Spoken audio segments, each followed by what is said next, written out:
হ্যারিগো। আচ্ছা, আমরা আজকে শুরু করব ফ্রিকশন, ঘর্ষণ। আচ্ছা, ঘর্ষণ টপিকটা নিয়ে সাধারণত আলোচনা করার আগে আমি মোটামুটি একটা ধারণা দিতে যাচ্ছি যে ধারণাটা কি। ঘর্ষণ যে একটা বস্তু যখন আরেকটা বস্তুর সংস্পর্শে থেকে এদের অভ্যন্তরে যদি বা পারস্পরিক আপেক্ষিক বেগের সৃষ্টি হয়, সহজ কথায় তলের মাঝে দুটি তলের মাঝে যখন আপেক্ষিক গতির সৃষ্টি হয় এবং এই গতি পরস্পরের বিপরীত দিকে হয়। কিছুই বুঝি নাই, বোঝার চেষ্টা করি আসুন।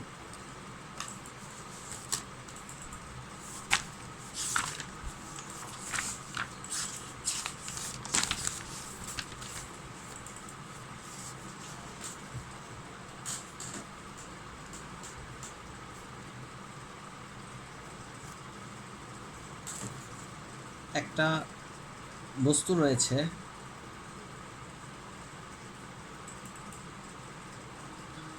এই বস্তুটি আমার একটি তলের সংস্পর্শে রয়েছে। সাধারণত আমরা সবসময় বলে থাকি যে মসৃণ তল। তলকে আমরা দুই ভাগে বিভক্ত করছি, একটা হচ্ছে মসৃণ,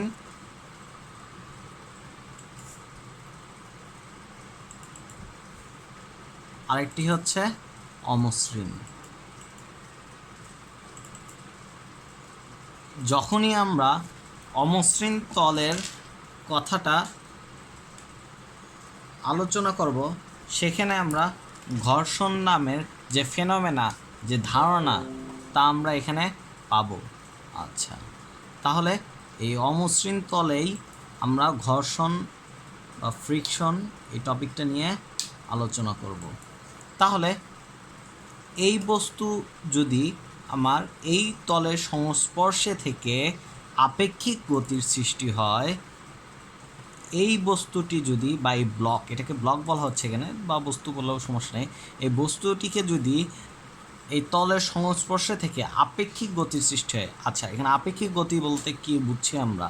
এখানে আপেক্ষিক গতি বলতে বুঝছি এই তলের সাপেক্ষে বস্তুটি গতিশীল হবে, এই তলের সাপেক্ষে বস্তুটি গতিশীল হবে, এই কথাটিকে আমরা বলছি আপেক্ষিক গতি।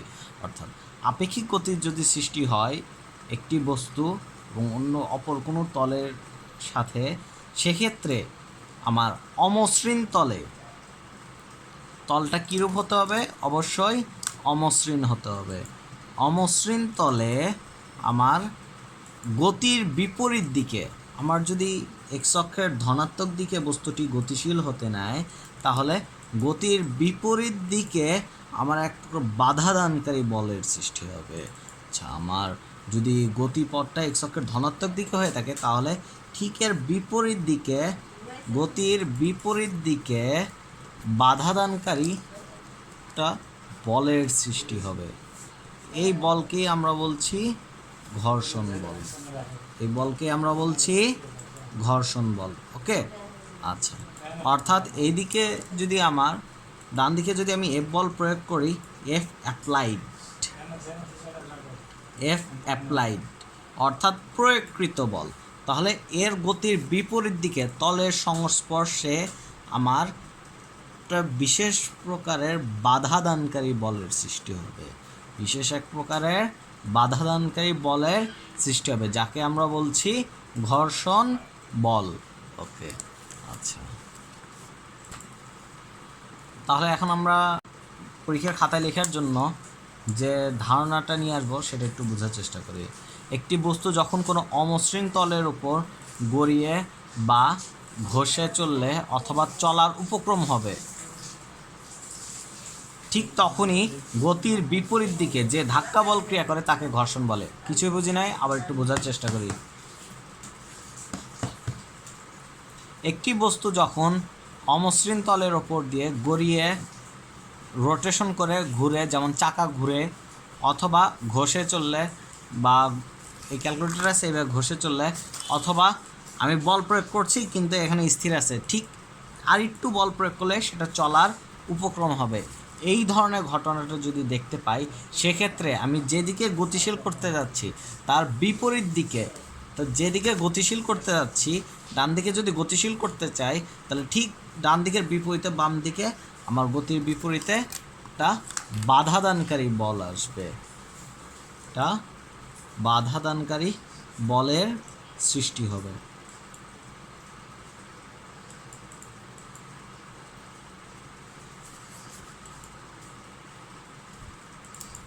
এই বাধাদানকারী বলকে আমরা বলছি ঘর্ষণ বল। আচ্ছা, ঘর্ষণ বল কয়েক প্রকার হয়ে থাকে, তবে আমি এখানে কিছু প্রকারভেদ লিখে দিয়েছি। সেটা হচ্ছে স্থিতি ঘর্ষণ, গতীয় ঘর্ষণ, আবর্ত ঘর্ষণ, পিছলানো ঘর্ষণ, প্রবাহী ঘর্ষণ বা সান্দ্রতাঙ্ক, এখানে আরও এটসেট্রা আমরা জানতে পারবো। আচ্ছা, আবার বলি, তবে আমরা প্রধানত যেগুলো নিয়ে আলোচনা করব স্থিতি ঘর্ষণ, গতীয় ঘর্ষণ। ওকে, আচ্ছা, মানে স্থিতি ঘর্ষণ, স্থিতি ঘর্ষণ এবং গতীয়, তাহলে কি আমরা বলছি, ইংলিশে বলবো স্ট্যাটিক, স্ট্যাটিক ফ্রিকশন।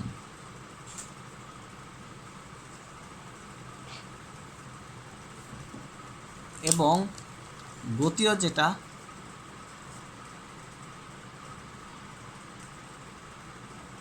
কে বলবো, কাইনেটিক ফ্রিকশন।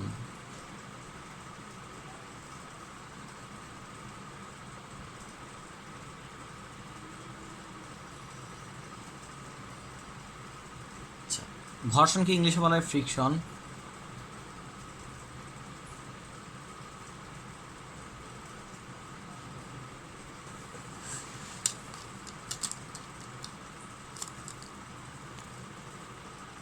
অর্থাৎ স্থিতি ঘর্ষণ এবং গতীয় ঘর্ষণ, এই দুটি নিয়ে আমরা আলোচনা করছি। আচ্ছা, স্থিতি ঘর্ষণ বলকে আমরা এফএস দ্বারা প্রকাশ করব। স্থিতি ঘর্ষণ বলকে আমরা এফএস দ্বারা প্রকাশ করব এবং গতীয় ঘর্ষণ বল এবং গতীয় ঘর্ষণ বলকে এফ কে দ্বারা প্রকাশ করব। আচ্ছা, স্থিতি ঘর্ষণ বলকে আমরা এফএস, অর্থাৎ কোনো স্থির বস্তুর ওপর আমার গতির বিপরীতে আমরা যে কারণে স্থির রয়েছে সেই কারণের বিপরীত দিকে আমার যে বাধাদানকারী বল, অর্থাৎ যে বাধাদানকারী বলের জন্য বস্তুটি স্থির রয়েছে, যে বাধাদানকারী বলের জন্য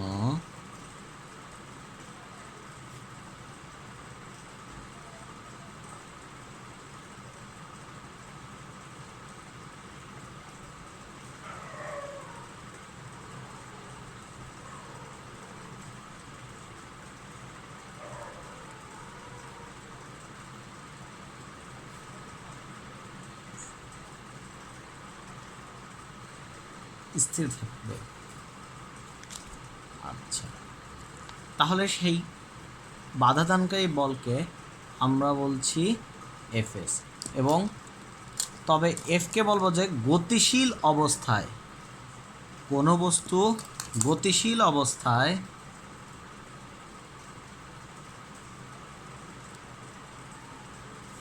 গতিশীল অবস্থায় কোনো বস্তু গতিশীল অবস্থায় কোনো বস্তু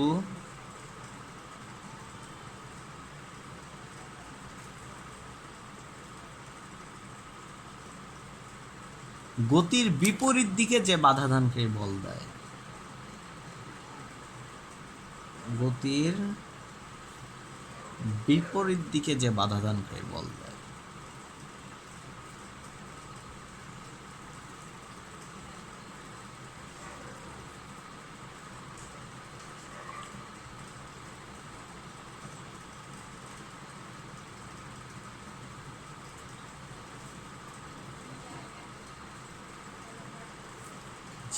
সহজ কথা, ঘর্ষণ হচ্ছে আমরা যদি কোনো একটা দিকে গতিশীল হতে চাই, তাহলে সেই বস্তু যে তলে অবস্থান করছে, কোনো একটা বস্তুকে যদি গতিশীল করতে চাই, তাহলে সেই বস্তু যে তলে অবস্থান করছে সেই তলটি যদি অমসৃণ হয়, সেই তলটি যদি অমসৃণ হয়ে থাকে সেখানে আমার গতির বিপরীত দিকে একটা বাধাদানকারী বলের সৃষ্টি হয়।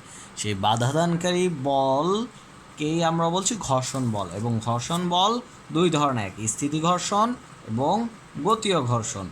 স্থিতি ঘর্ষণ বলকে স্ট্যাটিক ফ্রিকশন ফোর্সকে আমরা বলি এফএস। এবং গতীয় ঘর্ষণ বল কাইনেটিক ফ্রিকশন ফোর্সকে আমরা এফকে দ্বারা প্রকাশ করে থাকি।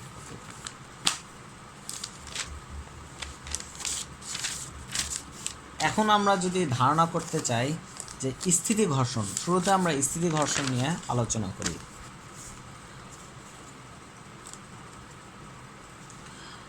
তাহলে তার আগে আমরা টপিক শিখে নিই, ওজন। আমরা ছোটোবেলা থেকে সবাই শিখে আসছি যে ওজন W=mg। এটা যে কেউ বললো যে ওজন বলতে কি বুঝি, সবাই W=mg বলবে, কিন্তু না, এটা কিছু ক্ষেত্রে আমাদের স্বয়ংসম্পূর্ণভাবে সঠিক বলতে পারবো না। আমরা আসলে এমজি যেটাকে বলি, এমজি হচ্ছে আসলে আমাদের জন্য অভিকর্ষ বলের মান। অভিকর্ষ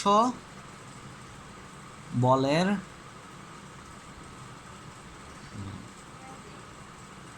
তাহলে ওজন বলতে কি বুঝি একটু খেয়াল করার চেষ্টা করি। ওজন হচ্ছে কোনো একটা তলে যদি একটি বস্তু থাকে, মসৃণ অমসৃণ এটা নিয়ে আলোচনা করছি না, একটা তলে একটা বস্তু রয়েছে,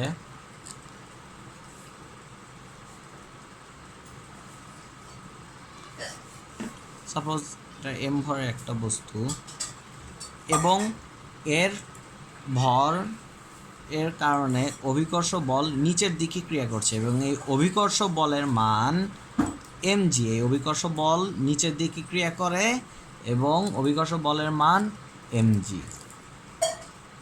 তাহলে কিন্তু এই তলের উপর বস্তুটা তো স্থির রয়েছে, এই তলের উপর বস্তুটি স্থির রয়েছে, সেহেতু এই তলের ঠিক লম্ব দিক বরাবর, এই তলের ঠিক লম্ব দিক বরাবর অবশ্যই আরেকটা প্রতিক্রিয়া বল ক্রিয়া করতে বাধ্য।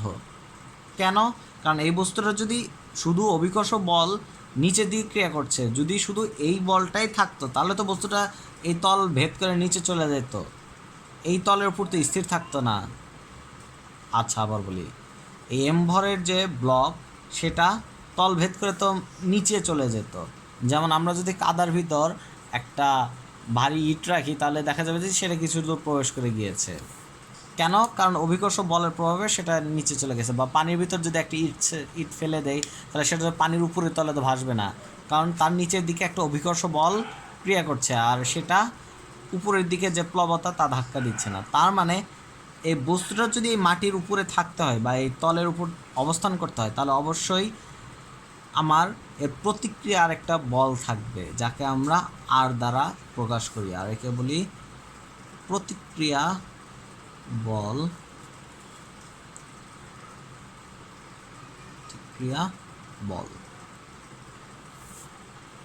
আমরা এই প্রতিক্রিয়া বলকেই ওজন বলে থাকি। সাধারণত আমরা W=mg শিখে আসছি, কিন্তু তা না, আমরা প্রতিক্রিয়া বল। কেন? কারণ এই তলের উপর বস্তুটা যেহেতু স্থির রয়েছে, উপরে উঠছে না বা নিচে নামছে না। আমরা ডানে বামের গতি নিয়ে আলোচনা করছি না, এটা তো আমরা ওয়াই উপাংশ নিয়ে আলোচনা করছি, যে উপরে উঠতেছে কি নিচে নামছে। যেহেতু বস্তুটি তলের উপর স্থির রয়েছে, উপরে উঠছে না নিচেও নামছে না, সেহেতু আমার প্রতিক্রিয়া বল এবং অভিকর্ষ বল পরস্পর সমান হবে, R=mg। এই প্রতিক্রিয়া বলকে আমরা ওজন বলছি, এই প্রতিক্রিয়া বলকে আমরা ওজন বলছি, ওজন। তাহলে এখন আমাদের একটা খেয়াল করার বিষয় আছে, এই প্রতিক্রিয়া বলের কয়েকটা বৈশিষ্ট্য আছে। তার মধ্যে একটা হলো আমার এটা সর্বদা তলের সাথে লম্বভাবে ক্রিয়া করবে,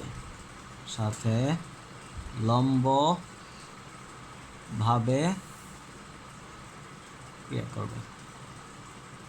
এখন যদি বলা হয় যে এই বা তোমাকেই যদি আমি প্রশ্ন করি যে তোমাকে যদি কোনো 5 তলা থেকে মুক্তভাবে ফেলে দেওয়া হয়, অবশ্যই এখানে একটা শর্ত আছে, মুক্তভাবে, অর্থাৎ আদিবেগ শূন্য, এখানে একটা কন্ডিশন থাকতে হবে। কারণ মুক্তভাবে যদি বলি, মুক্তভাবে নিক্ষেপ করার মানে হচ্ছে আদিবেগ টু 0। তাহলে মুক্তভাবে যদি কোনো একটা উঁচু বিল্ডিং থেকে ফেলে দেওয়া হয় বা গাছ থেকে ফেলে দেওয়া হয়, তাহলে সেক্ষেত্রে মনে করো যে ভূমি স্পর্শ করার কিছুক্ষণ আগে তোমার ওজন কত হবে, ভূমি স্পর্শ করার কিছু পূর্বে তোমার ওজন কত হবে? উত্তর হচ্ছে ওজন 0 হবে। কেন ওজন 0? কারণ তুমি শূন্যে থাকাকালীন তোমাকে কোনো প্রকার প্রতিক্রিয়া বল দিচ্ছে না, শূন্যে থাকাকালীন কোনো প্রকার প্রতিক্রিয়া বল দিচ্ছে না। যদি প্রতিক্রিয়া বল দিত সেক্ষেত্রে তোমার ওজন ভিন্ন হতো। এই কারণেই আমরা লিফটের অঙ্কে ওজন ভিন্ন দেখি, যে লিফট যদি এ ত্বরণে উপরে ওঠে বা এ ত্বরণে নিচে নামে বা সমবেগে উঠলে কি হবে বা লিফট ছিঁড়ে গেলে কী হবে, এই কারণে ওজনের তারতম্য দেখা যায়। তাহলে আমরা এটা জানলাম যে এই তলের সাথে লম্বভাবে ক্রিয়ারত যে প্রতিক্রিয়া বল, এটাকে আমরা বলি ওজন। আর এই উপাংশদ্বয় পরস্পর সমান হবে। আচ্ছা, আমরা ঘর্ষণ পড়ছিলাম, কেন প্রতিক্রিয়া বল শিখলাম, কারণ একটু পরে আমাদের কাজে আসবে। আচ্ছা, তাহলে এটা হচ্ছে আমাদের ব্লক। এখন এটা তো আমি বলেছি যে এটা একটা স্থির বস্তু। স্থির বস্তুকে আমি যদি বাহ্যিকভাবে এফ বল প্রয়োগ করি, F external force is applied, then opposite force Fs will be act in opposite direction। আচ্ছা, বিপরীত দিকে এই বলটা ক্রিয়া করবে। আচ্ছা, এখানে কেন আমি Fs বলছি, কেন Fকে বলছি না? কারণ এই বস্তুটি স্থির রয়েছে, আমি বলে দিচ্ছি। অর্থাৎ বল প্রয়োগ করার পরেও আমি আস্তে করে বল প্রয়োগ করছি, কিন্তু তারপরে ক্যালকুলেটরটা সরছে না, কিন্তু বল তো প্রয়োগ করছি। এই বাহ্যিকভাবে বল প্রয়োগ করার পরেও আমার যে বাধাদানকারী বলের জন্য বস্তুটা স্থির রয়েছে তাকে আমরা স্থিতি ঘর্ষণ বল, স্থিতি ঘর্ষণ বল বা এফ স্ট্যাটিক বলছি। আচ্ছা, তাহলে আমরা এখানে ধরে নিচ্ছি বস্তুটা স্থির, একটা বাহ্যিকভাবে বল প্রয়োগ করা হচ্ছে, তারপর বস্তুটা নড়াচড়া করছে না, অর্থাৎ স্থির। সেই ক্ষেত্রে আমার যে বাধাদানকারী বল রয়েছে সেটা হচ্ছে এফএস। আর এই স্থির বস্তুর বেলায় এই বাহ্যিকভাবে প্রয়োগকৃত বল আর এফএস সমান হবে। আচ্ছা, কিন্তু কতক্ষণ আমরা এই বল প্রয়োগ করলে এই বস্তুটা মুভ করবে না? কতক্ষণ পর আমরা যদি বল প্রয়োগ করে বলের মান বৃদ্ধি করতে করতে একটা পর্যায়ে নিয়ে আসি, ঠিক যে পরিমাণ বলের কারণে আমার বস্তুটা চলার উপক্রম হবে, ঠিক যে পরিমাণ বলের কারণে বস্তুটা চলার উপক্রম হবে, অর্থাৎ চলা শুরু করে নাই, কিন্তু আর একটু পরিমাণ বল দিলেই চলা শুরু করবে। অর্থাৎ এই ব্লককে যদি আমি সামনে অগ্রসর করতে চাই, তাহলে আমাকে একটা নির্দিষ্ট পরিমাণ বল প্রয়োগ করতে হবে। যদি মনে করে থাকি যে আমাকে 20 নিউটন বল প্রয়োগ করতে হবে এই বস্তুকে স্থানান্তর করতে, অর্থাৎ গতিশীল করতে, আমি যদি 10 নিউটন বল প্রয়োগ করি, তাহলেও এফ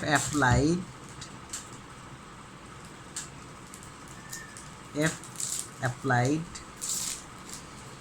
যদি আমার 10 নিউটন হয়, সেক্ষেত্রে আমার বাধাদানকারী বলের মানও এফ স্ট্যাটিক ও 10 নিউটন হবে। যদি আমি এর মান 12 নিউটন করি, তাহলে এফ স্ট্যাটিকের মানও 12 নিউটন হবে। আচ্ছা, আমি আবারও বলছি, ঘর্ষণ দুই প্রকার, একই স্থিতি ঘর্ষণ, গতীয় ঘর্ষণ। আর স্থিতি ঘর্ষণ এর যে বল তাকে আমরা স্থিতি ঘর্ষণ গুণাঙ্ক বলি, স্থিতি ঘর্ষণ বল। আচ্ছা, এই স্থিতি ঘর্ষণ বল আমার শুধু স্থির বস্তুর উপর ক্রিয়া করবে, অর্থাৎ এফএস এটা শুধু আমার স্থির বস্তুর বেলায় গ্রহণযোগ্য, স্থির বস্তুতে গ্রহণযোগ্য আলোচনা করব। আচ্ছা, যেটা বলছিলাম, এখন এখানে যদি আমি 13 নিউটন বল প্রয়োগ করি তাহলে তোমাকে 13 নিউটন বলই বাধা দিবে। আবার ঠিক এভাবে যদি আমি 19 নিউটন বল প্রয়োগ করি তাহলে এখানেও 19 নিউটন বলই বাধা দিবে। ঠিক আবার আমি যদি 20 নিউটন বল প্রয়োগ করি সেক্ষেত্রে আমার 20 নিউটন বলের মানই বাধা দিবে।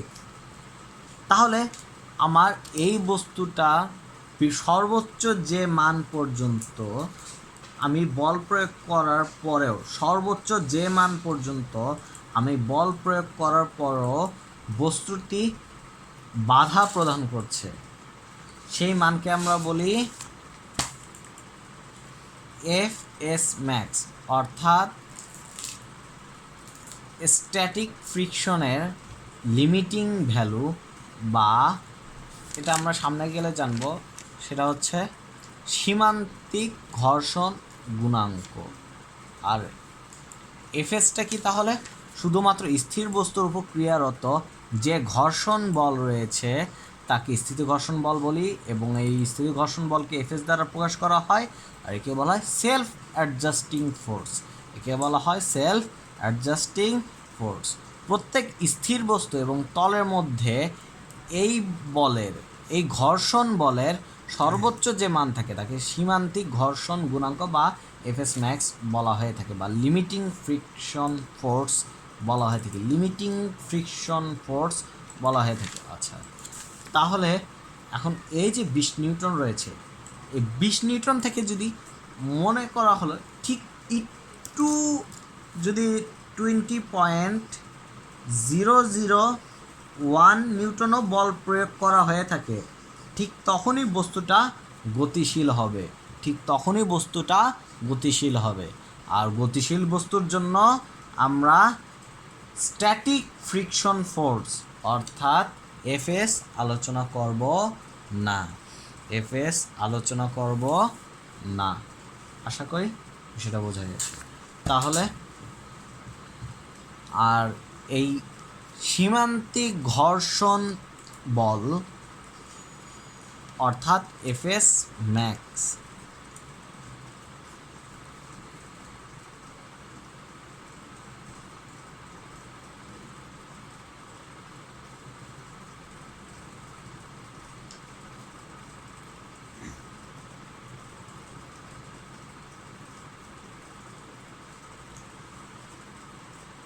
এটা আর বাহ্যিকভাবে প্রযুক্ত বল এর গ্রাফটা আমরা এই সরলরেখিকা, আমরা গ্রাফ নিয়ে পরবর্তীতে সামনে দেখতে পারবো যে কি হচ্ছে। গ্রাফ নিয়ে পরবর্তী আরও কয়েক পেজ পরে আমরা দেখতে পারবো যে 4, 5, 6 আর কত পেজ পরে গ্রাফে আমরা 9 নাম্বার পেজে গিয়ে গ্রাফ নিয়ে আরও ইন ডিটেলস আলোচনা করব। আমরা আপাতত এর বিষয়ে আরও কিছু জানার চেষ্টা করি। আছে, তাহলে এটা আমরা জানা হয়ে গেছে। এখন আমাদের এই যে স্থিতি ঘর্ষণ বল বা সেলফ অ্যাডজাস্টিং ফোর্স বলা হয় বা স্ট্যাটিক ফ্রিকশন ফোর্স, সেটা হচ্ছে 0 থেকে আমার, আচ্ছা তাহলে 0 কখন হবে? মসৃণ তলের জন্য আমার এফএস ইজ ইকুয়াল টু 0 হয়। যদি আমরা উল্লেখ করি মসৃণ তল, তাহলে সেখানে এফএস ইজ ইকুয়াল টু 0, অর্থাৎ স্থিতি ঘর্ষণ বলের মান 0 মসৃণ তল, কিন্তু আমরা তো অমসৃণ তল নিয়ে আলোচনা করছি। ওকে, আচ্ছা, তাহলে আমাদের আলোচনার বিষয়টা কি? আমাদের আলোচনার বিষয়টা হচ্ছে অমসৃণ তল। আচ্ছা, অমসৃণ তলে বিষয়টা কেমন হয়ে থাকে একটু খেয়াল করার চেষ্টা করি। আসলে তো তলগুলো এরকম খাঁচকাটা এরকম থাকে। অমসৃণ যদি হয়ে থাকে, আর বস্তুর তলও তো অবশ্যই মসৃণ হবে না। একটা যদি অমসৃণ হয় তাহলে বস্তুর তলও কিছুটা এরকম অমসৃণ থেকে থাকে। আচ্ছা, যখন এই অমসৃণ অংশ পরস্পরের উপরে ইন্টারলক হয়ে যায়, অর্থাৎ আবদ্ধ হয়ে যায়, ইন্টারলক বা আবদ্ধ। কখন? দুটি তলে। ঠিক এই মুহূর্তে যদি একটা বল প্রয়োগ করা হয় গতিশীল করার উদ্দেশ্যে, ঠিক তখনই আমার এই ইন্টারলক অবস্থায় অর্থাৎ আবদ্ধ অবস্থায়, এই খাঁচকাটা অবস্থায় আমার বিপরীত দিকে বাধাদানকারী বলের সৃষ্টি করবে। এটাকে যে জানার জন্য যে আসলে কীভাবে ঘটে ঘর্ষণটা, এই কারণে তল যত মসৃণ হয় আমার বাধাদানকারী বলের মান তত হ্রাস পেতে থাকে। আচ্ছা, এখন আসি, এই যে আমার স্থিতি ঘর্ষণ বল এর মান 0 থেকে এফএস থেকে এফএস ম্যাক্স পর্যন্ত হতে পারে। আর এফএক্স ম্যাক্স হচ্ছে আমাদের সীমান্তিক ঘর্ষণ গুণাঙ্ক, অর্থাৎ যে সর্বোচ্চ বল প্রয়োগ করলে বাহ্যিকভাবে আমার বস্তুটি চলার উপক্রম হবে, অর্থাৎ চলা শুরু করেনি কিন্তু আর একটু পরিমাণ বল দিলেই আমার বস্তুটা চলা শুরু করবে, সেই পরিমাণ বলকেই আমরা বলছি এফএস ম্যাক্স বা limiting friction force. Limiting friction force. আচ্ছা, এখানে মিউএস হচ্ছে স্থিতি ঘর্ষণ গুণাঙ্ক, এটা 0 থেকে আমার ইনফিনিটি পর্যন্ত হতে থাকে। এখন আসলে আমরা একটু বোঝার চেষ্টা করি যে আসলে কি ঘটনাটা কি। আমার এখানে স্থিতি ঘর্ষণ বল তলের সাথে লম্বভাবে ক্রিয়ারত প্রতিক্রিয়া বলের সাথে সমানুপাতিক। আচ্ছা, কিন্তু এটাকে আমরা এফএস বললে তো হবে না, এটাকে বলতে হবে এফএস ম্যাক্স, অর্থাৎ সীমান্তিক ঘর্ষণ বল বা লিমিটিং ফ্রিকশন ফোর্স, অর্থাৎ যে বলের কারণে বস্তুটি চলার উপক্রম হবে কিন্তু এখনও গতিশীল হয়নি। অর্থাৎ আমার স্থির বস্তুর উপর যে ঘর্ষণ নিয়ে আলোচনা করছি, আমরা মূলত এখন স্থির বস্তুর উপরই ঘর্ষণটা নিয়ে আলোচনা করছি। গতিশীল হলে সেক্ষেত্রে অন্য ঘটনা ঘটবে। তাহলে আমার সীমান্তিক ঘর্ষণ বলের সাথে আমার প্রতিক্রিয়া বল সমানুপাতিক। তলের সাথে লম্বভাবে ক্রিয়ারত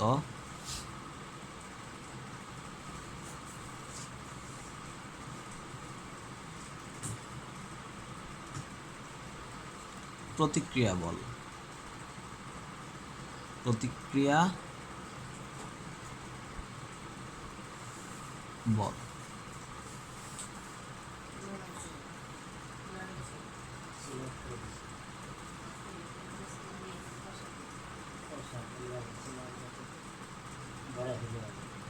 সীমান্তিক ঘর্ষণ বল, একে লিমিটিং ফ্রিকশন ফোর্সও বলা হয়, আর অনেক নাম থাকতে পারে। তাহলে এখানে সমানুপাতিক চিহ্নটা হলে অবশ্যই একটা ধ্রুবক দিতে হয়, FS max is equal two, সেই ধ্রুবকটা হচ্ছে আমার স্থিতি ঘর্ষণ গুণাঙ্ক বা মিউএস। স্থিতি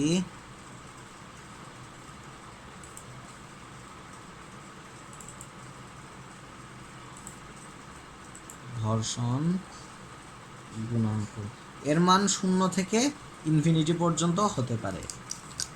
এটা হচ্ছে প্রতিক্রিয়া বল। এখন সব ক্ষেত্রে এটা যে এমজি হবে তা জরুরি না, সব ক্ষেত্রে যে এটা যে এমজি হবে তা জরুরি না। আমরা কখন এটা পরিবর্তন হতে পারে, হেলানো তলের জন্য সেটা পরিবর্তন হতে পারে, সেটা আমরা দেখব। আচ্ছা, তাহলে স্থিতি ঘর্ষণ গুণাঙ্কটা কি? স্থিতি ঘর্ষণ গুণাঙ্কটা হচ্ছে আমার এফ এস,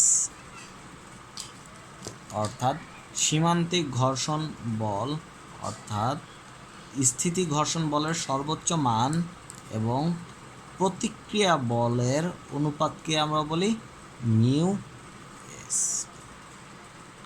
কিন্তু এখানে একটা ধারণা আছে যে মিউ এস হচ্ছে ট্যান থেটা, এখানে থেটাকে বলা হয় অ্যাঙ্গেল অফ রিপোজ বা ঘর্ষণ কোণ, অ্যাঙ্গেল অফ ফ্রিকশন বা অ্যাঙ্গেল অফ রিপোজ যেটাই বলা হয় ঘর্ষণ কোণ। মিউ এস এর ফিজিক্যাল মিনিংটাকে আমরা তো এটা ম্যাথমেটিক্যালি বুঝলাম, তো এটা আসলে কি নির্দেশ করে আমরা পরবর্তীতে দেখতে পারবো, কিন্তু আসলে এর ফিজিক্যাল মিনিংটা কি, এটা তো ধ্রুবক এমনি বলে গেলে তো হবে না, এটা তো ধারণা দিতে হবে যে একটা ফিজিক্যাল মিনিং আছে এই ধ্রুবকের। সেই ধ্রুবকের মিনিংটা হচ্ছে আমার যদি এখানে একটা হেলানো তল থেকে থাকে, সাপোজ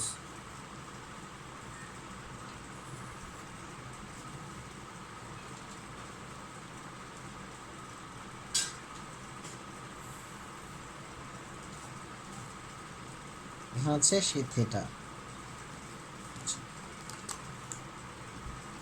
এখানে হচ্ছে সেই বস্তু,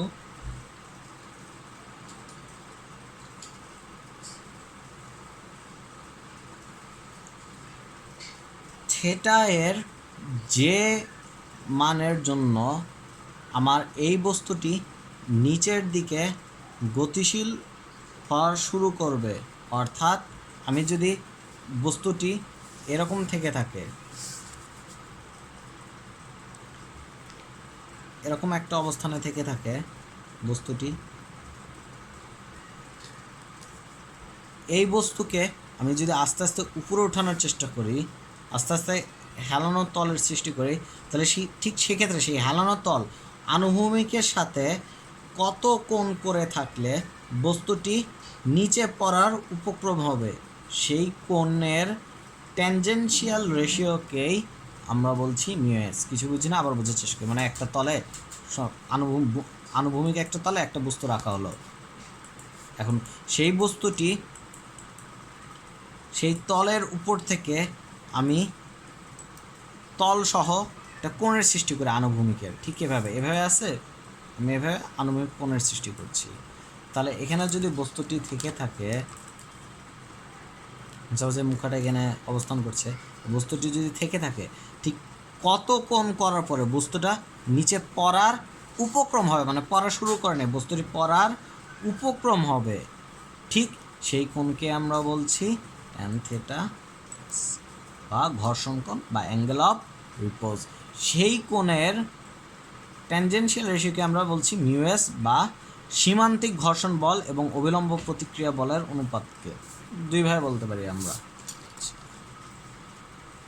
তাহলে আমাদের জন্য একটা ফর্মুলা হিসেবে থাকবে, তাহলে আমরা আসলে এটা বুঝতে পারবো।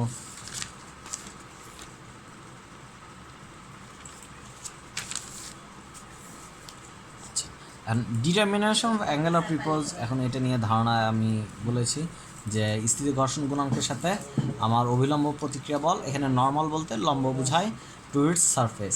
আচ্ছা, F S is equal to mu S into R, স্থিতি ঘর্ষণ গুণাঙ্ক, আর mu S is equal to F S by R, এটা একটা ধ্রুবক, এর কোনো একক নেই।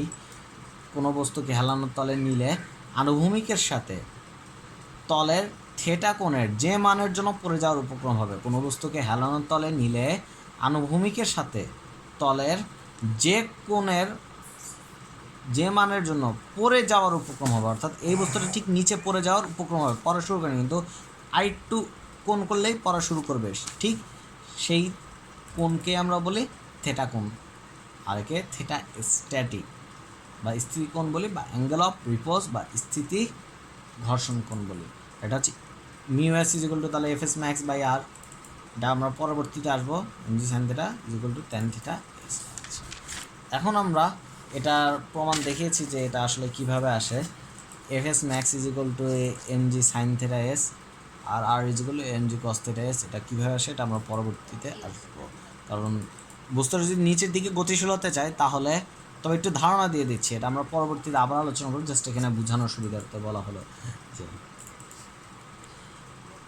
আমরা যদি বস্তুটিকে একটা হেলানো তলে রেখে দেই তাহলে সেই ক্ষেত্রে কি হবে, সেই ক্ষেত্রে আমার এমজি এদিক বরাবর, এমজি বলতে কি বুঝি, অভিকর্ষ বলের মান। তাহলে একে আমরা দুটি ভাগে বিভক্ত করি, এক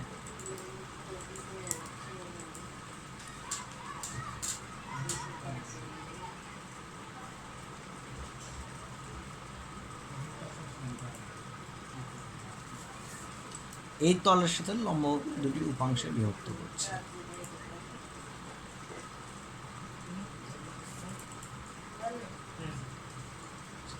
এখন আমাদের জানার বিষয়, এই কোণটা যদি থিটা হয়ে থাকে, এই কোণটাও আমার থিটা। এখন কীভাবে হবে সেটা আমরা ওই পেজে গিয়ে দেখার চেষ্টা করি। তবে আমরা এটাকে থিটা বলছি, যে এই কোণ যদি থিটা হয় এটাও থিটা এস হবে।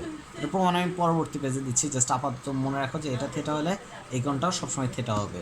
আমরা এই উলম্বের সাথে কোণ কখনো নিব না, আমরা এই আনুভূমিকের সাথে কোণটা নিব। ওকে, আমরা আনুভূমিকের সাথে এই কোণটা থিটা হলে এটাও থিটা হবে। এটা আপাতত আমরা মুখস্থ করছি। আর মুখস্থবিদ্যা প্রতিভাকে ধ্বংস করে কিন্তু সাময়িক সাফল্যকে আটকাতে পারে না, এটা অবশ্যই মনে রাখতে হবে আমাদের।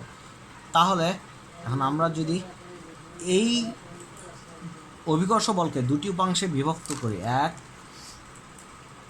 mg cos থিটা, যার সাথে কোণ তার cos থিটা, তাহলে এটা কি হবে mg sin থিটা।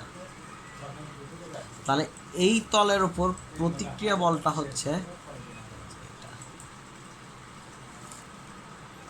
আর এটাকে আমরা আর বলছি।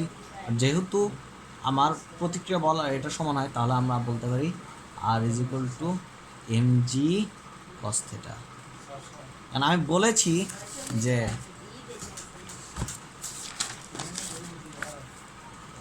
যে কোনো তলে নিলে আনুভূমিকের সাথে তলের থিটা কোণের যে মানের জন্য পড়ে যাওয়ার উপক্রম হয়, অর্থাৎ পড়ে যাওয়ার উপক্রম হয়, অর্থাৎ mg sin থিটা এদিক বরাবর ক্রিয়া করছে, তাহলে ঠিক সেই ক্ষেত্রে আমার গতির বিপরীত দিকে বাধা বল সৃষ্টি কোন দিকে করবে, সেটা হচ্ছে এর গতিপথের বিপরীত দিকে।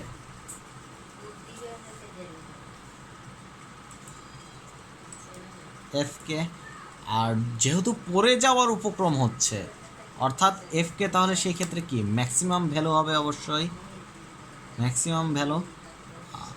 তাহলে আমরা বলতে পারি এফ কে ম্যাক্স সমান সমান mg sin থিটা। এখন এটাকে এটা দ্বারা ভাগ করলে আমরা ইজিলি এটা পেয়ে যাব যে এফ এস মান mg sin theta S tan theta S mu S. এটা আমরা বুঝতে পারলাম আশা করি। এত ক্লিয়ার দরকার ছিল না, তারপর আমরা ব্যাখ্যা করে দিলাম। এখন এই ছিল সেই কিউবে। কিন্তু আমাদের এখন একটা প্রশ্ন থেকে গেল যে এটা থিটা হলে এটা কীভাবে, এটা আসলে একটু বোঝার চেষ্টা করি।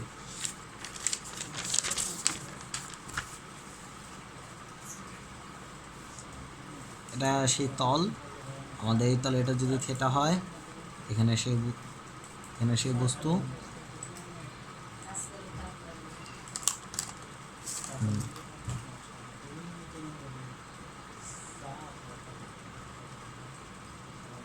এটা হচ্ছে অভিকর্ষ বল। তাহলে এখানে 90 ডিগ্রি হবে। এখন আমি বলছি এখানে একটা 90 ডিগ্রির আকার প্রয়াস করছি আমরা, লম্ব এটা 90 ডিগ্রি হবে।